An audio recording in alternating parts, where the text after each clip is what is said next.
Hey y'all, welcome back to Restless Chipotle Kitchen. Today, I've made something that's almost everyone's favorite. In fact, it's definitely a favorite around here, and that is brownies. Chewy, dark chocolate, gooey, crispy edges, chewy middles, perfect brownies. Now, my whole kitchen is smelling awfully good right now, and if y'all head over to the kitchen area, I'll show you how to do it. Okay, y'all, you're not gonna believe how easy these brownies are to do. You don't need a mixer. The butter's all melted when it goes in. It's just so easy. And they come out so chewy and gooey, and they are just perfect brownies. Absolutely perfect. There's no other way to say it. So I've got cocoa all over the place because I was kind of using my fork to get the lumps out of it. So if you see that, that's what it is. It's cocoa.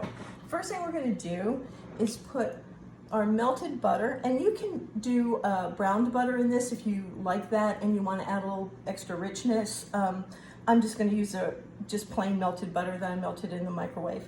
So you want to put that in your bowl, and to that you're going to add your oil and just a plain light vegetable oil. I use peanut oil because we don't have allergies, but you could use any plain light vegetable oil that you want. Then you're going to add your sugar and brown sugar.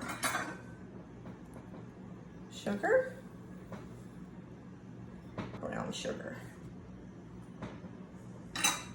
And then stir that all up. Now, it's so easy because it's all melted, so you don't have to like try to mash the butter in or anything like that. This is just all hand stirred, just where it's well mixed.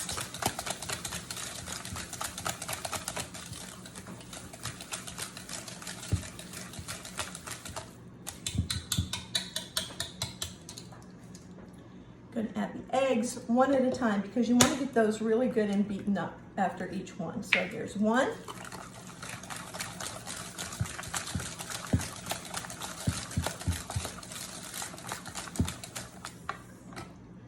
There's two.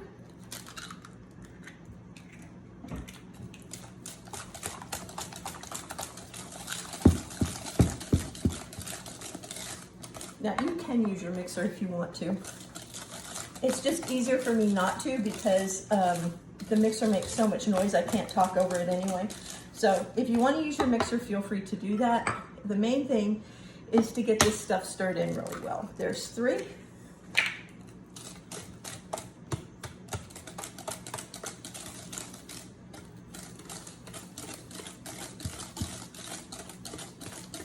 Obviously, I haven't been working out in a while.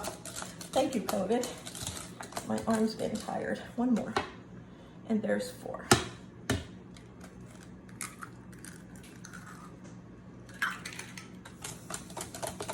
It's nice and smooth, and you can see all of the eggs are incorporated in there. I've got a few little lumps of brown sugar that I want to get out, just because I don't like biting into a lump of anything in there. But if they're in there, they mostly melt anyway, so it's not that big of a deal. It's just kind of personal preference on my part. All right, so that's stirred in there good. And yeah, we've got a little bit of brown sugar, but no problem.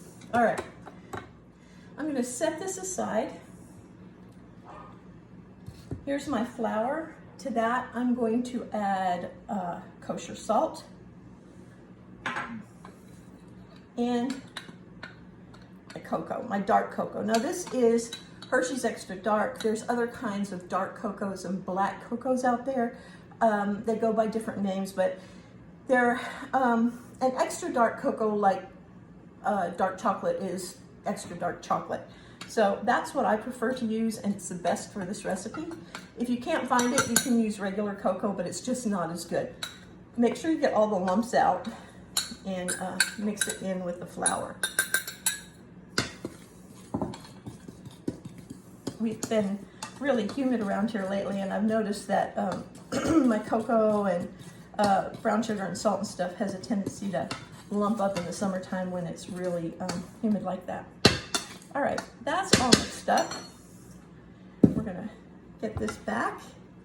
I'm gonna take this out,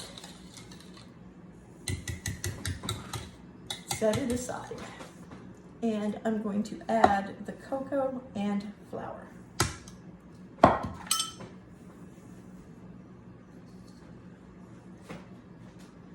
And now I just need to mix that up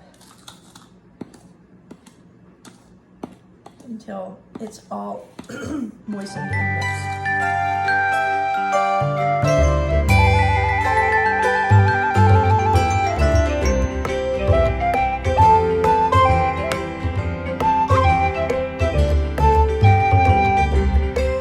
Definitely scrape the bottoms and bring it up so that you get anything off of the bottom and it gets a chance to get mixed in really well.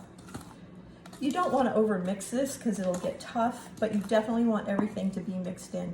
And your batter is going to be, let's see if I can, oops, there's some more cocoa.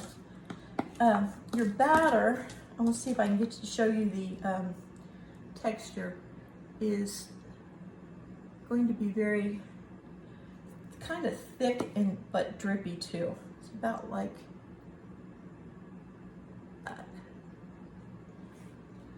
see if I can lift the bowl up so you can see it better.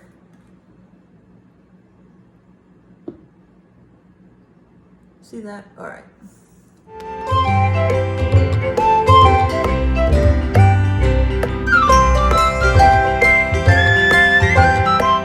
I like the pecans to be toasted before they go in, but I don't have time to toast them today.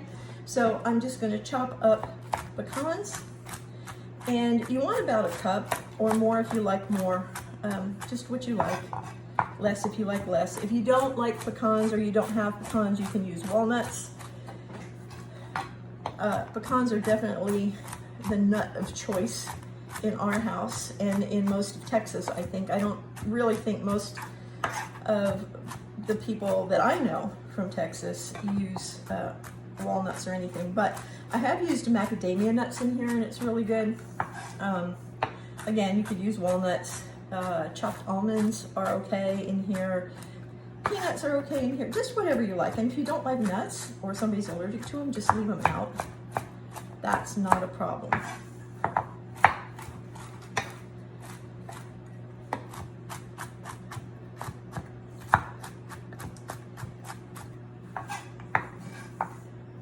You don't want to chop them up too fine, but you don't want them to be too big either. A little extra, that's fine. So I'm going to add the pecans and a cup of bittersweet chocolate chips. Now, if you don't like chocolate chips or you don't want them extra chocolatey or you don't have any, you don't have to add them. They do make them a little extra gooey. Bittersweet for these is much better than milk chocolate or semi-sweet. So we put those in like that and mix that up. All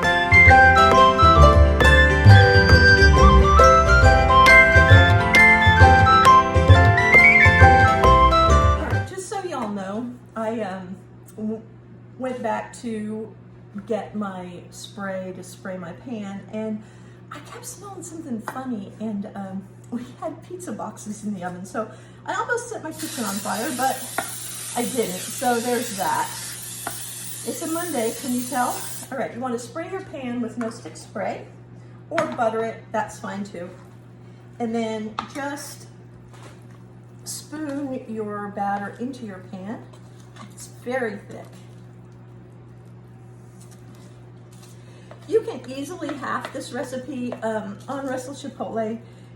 If you hover over the number of servings, then you can change the servings up or down to make more or to make less. So you can half this recipe very easily, or you can double it automatically, whatever you want to do, or leave it like it is. These freeze really well too, so you know, if you are like me and you're in danger of sitting down and eating the whole batch, then make it in 2 8x8-inch pans and put one in the freezer. That's the smart thing to do. I'm going to smooth this out, but I'm going to use a rubber spatula and I'm going to spray it with cooking spray so that it doesn't stick to the brownies.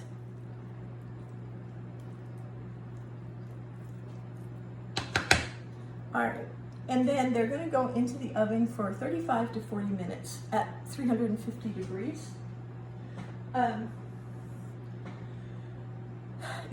We're gonna take them out of the oven. They're still gonna feel kind of soft. You can bake them longer than the 35 to 40 minutes if you like a cakey or brownie, but I like these really chewy, and so I take them out a little, just barely cooked, and I let them finish cooking on the counter as they cool, and it's just right for me. So try different oven times and see what you like best.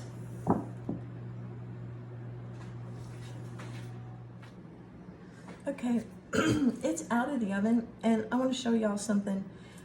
This can be really hard to decide if it's all the way baked or not. I even have a hard time with it sometimes. Because of the chocolate chips, sometimes you can stick your knife or toothpick in there and it'll come out with gooey chocolate on it, and you're not sure that it's done. Or with this, as I said, it's this is cooled for a few minutes, but you can see that it's still a little gooey, and it's because it's so moist. So I just wanted to show y'all.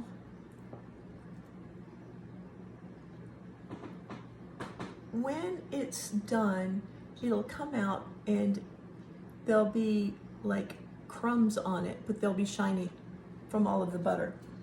Sometimes if you get your knife right in a chocolate chip that's still melted, it's going to look like that. So don't worry about that. This is why with this recipe you have to cool it all the way down and have to chill it so that it finishes cooking while it's cooling, and then chilling helps set it, and you have these super moist brownies. So we're going to come back when this is all done, when it's all chilled down, and see what we've got. All right. Okay, y'all, these have baked and cooled and they're ready to go. So let's see what we've got.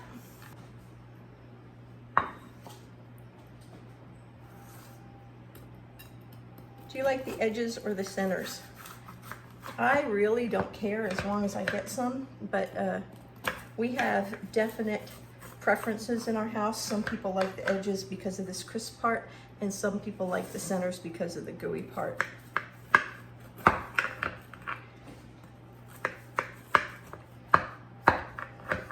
So whichever you like, you're sure to find it right here. And I don't know, can y'all cut brownies like evenly? Because I never can. There's always big ones over here and little ones over here. But I'm gonna grab one out of the middle so I can show y'all how moist and chewy these are. Look at that.